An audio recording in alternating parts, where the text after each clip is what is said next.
Hello everyone, welcome to Rao Academy for Competitive Examinations. So important update రావడం జరిగింది.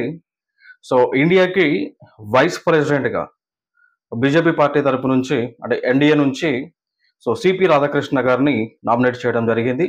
BJP party వారే రూలింగ్లో ఉన్నారు కాబట్టి వైస్ ప్రెసిడెంట్ ఆఫ్ ఇండియాకి ఏదైతే ఎలక్షన్స్ జరుగుతూ ఉన్నాయో వారు ఎవరినైతే క్యాండిడేట్ని సపోర్ట్ చేస్తారో జనరల్గా ఇప్పుడు వారికి మెజారిటీ ఉంటుంది కాబట్టి వారి వైస్ ప్రెసిడెంట్ అవ్వడానికి 100% ఛాన్సెస్ ఉన్నాయి. సిపి రాధాకృష్ణ గారు వైస్ ప్రెసిడెంట్గా క్యాండిడేట్ కింద బీజేపీ వారు నామినేట్ చేయడం జరిగింది.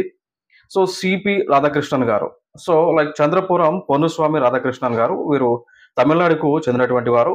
ప్రెసిడెంట్ వీరి యొక్క ఏజ్ కూడా 68 ఇయర్స్ అయితే ఉంది. దాంతోపాటు వీరు ప్రస్తుతము మహారాష్ట్ర యొక్క గవర్నర్గా విధులను నిర్వహిస్తూ ఉన్నారు. గతంలో వీరు పుదుచ్చేరికి గతంలో వీరు గవర్నర్గా విధులను నిర్వహించడం జరిగింది. ఇప్పుడు ఎలక్షన్ జరగబోతా ఉంది. ఇంకా మనకి ఇండియా బ్లాక్ అయితే క్యాండిడేట్ని అనౌన్స్ చేయలేదు.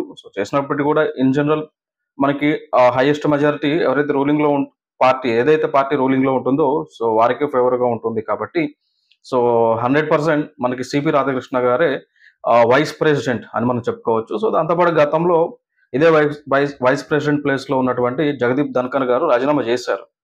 ఆయన రాజీనామా చేసినప్పుడు ఆ లేఖని ప్రెసిడెంట్ ఆఫ్ ఇండియాకి సబ్మిట్ చేసేటప్పుడు ఆయన కొన్ని కారణాలు చెప్పారు. లైక్ మేజర్గా హెల్త్ ఇష్యూస్ వల్లనే రాజీనామా చేస్తున్నాము అనేటువంటి అంశాన్ని అయితే ఆయన స్పష్టం చేయడం జరిగింది. ఆయన రీప్లేస్లోనే ఇప్పుడు ఎలక్షన్స్ అనేటువంటి జరగబోతా ఉన్నాయి.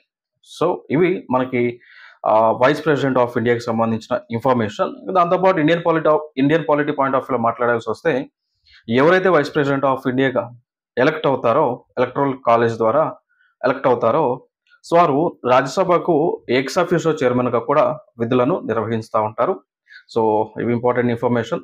మరిన్ని ఇన్స్టెంట్ అప్డేట్స్ కోసం మన రావుస్ అకాడమీ హైదరాబాద్ యూట్యూబ్ ఛానల్ని వెంటనే సబ్స్క్రైబ్ చేయండి.